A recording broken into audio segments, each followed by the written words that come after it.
Moving on. అభివృద్ధి సరే, మరి ఆరోగ్యం మాట ఏంటి?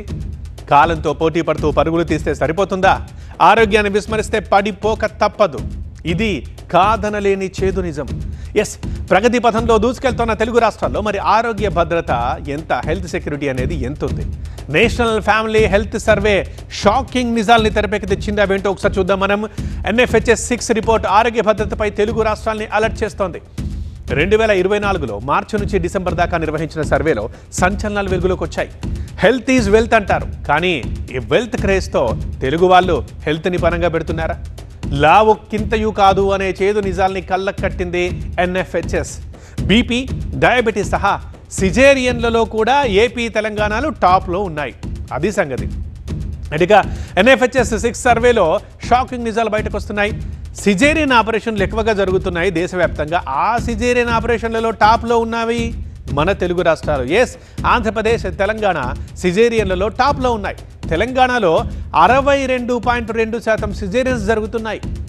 సర్కారు దవాఖానాల్లో 48.6% అయితే ప్రైవేట్ ఆసుపత్రుల్లో 83%.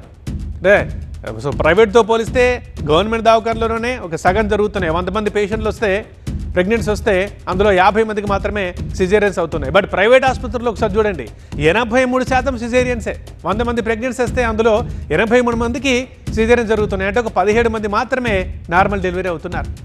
అందుకే ఇది ఏపీలో చూస్తే 52.2% సిజేరియన్ ఆపరేషన్స్ కనిపిస్తున్నాయి. ఈ రేణుకన చూస్తే తెలంగాణ మళ్ళీ ఈ 2 రాష్ట్రాల్లో టాప్లో ఉంది.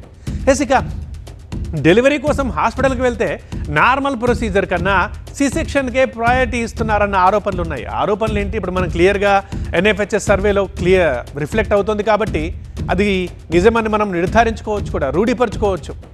తెలంగాణలో అయితే 62.2% సిజేరియన్లు చేస్తున్నట్లు తేలింది.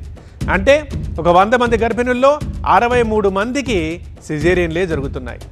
గవర్నమెంట్ ఆసుపత్రుల్లో అయితే 48.6%, ప్రైవేట్ హాస్పిటల్లో అయితే 83% పైగా సిజేరియన్లే. ఇది దేశ సగటు 22.9% కంటే దాదాపు 3 రెట్లు అధికం. సిజేరియన్లలో తెలంగాణ టాప్లో ఉంది. ధీటుగా ఏపీలో సిజేరియన్ల రేటు 52.2%గా ఉంది. అంటే 2 తెలుగు రాష్ట్రాలు దీంట్లో మనం పోటీ పడుతున్నాం అన్నట్లు. మీ రాష్ట్రంలో ఇంత ఉంటే ఈ రాష్ట్రంలో ఇంత ఉండాలని చెప్పేసి. సో డెలివరీ అంటే C-సెక్షనే అన్నంతగా ఆపరేషన్లు నిర్వహిస్తున్నారు. ఇది ప్రమాదకరమైన పరిణామం అని NFHS అభిప్రాయపడింది. చాప కింద నీరులా తెలంగాణలో డయాబెటీస్ విస్తరిస్తోంది. హై బ్లడ్ షుగర్ కేటగిరీలో తెలంగాణ టాప్లో ఉందని NFHS గణాంకాలతో తేల్చింది. మహిళల్లో 28.2%, పురుషుల్లో 24.2% డయాబెటీస్ పెరుగుతోంది. ఇక ఒబెసిటీ ర్యాంకింగ్లో కూడా తెలంగాణ రేసు గుర్రంలా దూసుకెళ్తోంది. హైదరాబాద్లో స్థూలకాయం సమస్య అంతకంతకు పెరుగుతోంది. NFHS లెక్కల ప్రకారం మహిళల్లో 41.9%, పురుషుల్లో 35.2% ఒబెసిటీ పెరుగుతోంది. తిండి తింటే కండకలదోయ్, కండకలవాడే మనిషోయ్.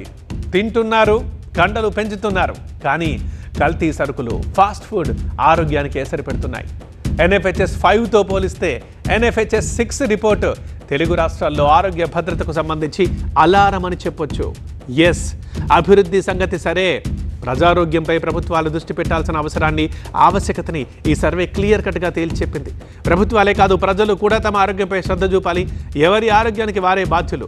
మితాహారము, వ్యాయామంతో జీవన విధానాన్ని సరైన దిశగా మార్చుకోవాలి, లేదంటే సమస్యలు తప్పవనేది ఈ సర్వే సందేశం. సో ఖచ్చితంగా అందరూ జాగ్రత్తగా పాటించాలి.